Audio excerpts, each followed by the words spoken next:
julga calada os meus motivos de ser, minhas razões de viver,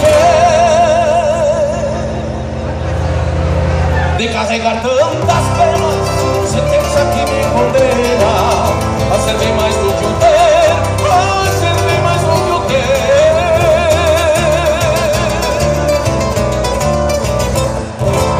Aceito a pedra jogada da dura mão da palavra, que fere mais do que a dor, espírito sombra sem flor, pele da alma que sangra, ponta afiada de lança, que muda a vida de cor.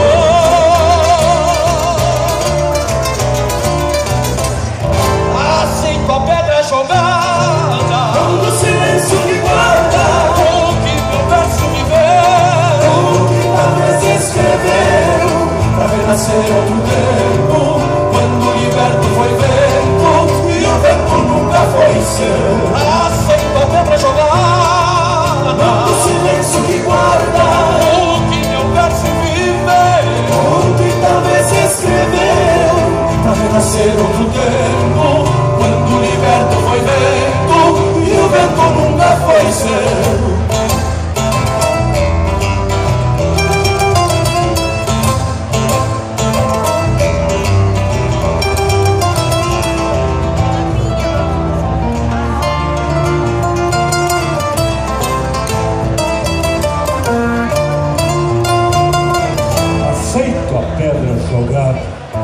Aceito a pedra jogada da mão da boca cerrada, quando esqueceu de sorrir, triste razão desistir. Contrário, olhar no caminho, pedra oculta, descaminho, onde se pode cair.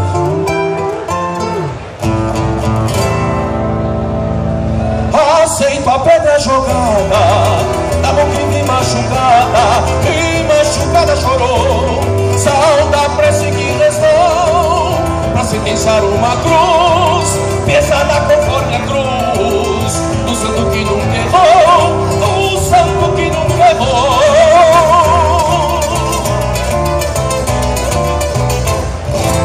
Aceito a pedra jogada da mão que julga mais nada, das vezes o sim e do não, na lei da pena e o perdão, onde se morre se nasce, e onde se oferta outra face, sem ter mais pedras na mão.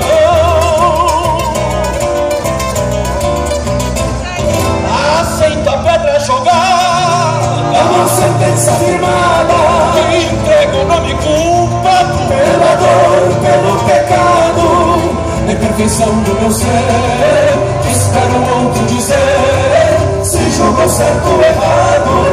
Aceito a pedra jogada, uma sentença firmada, que entrega o nome culpado, pela dor, pelo pecado, na imperfeição do meu ser, que espero o outro dizer, se julgou certo ou errado. Na imperfeição do meu ser, se espero o outro dizer, se julgou certo ou errado.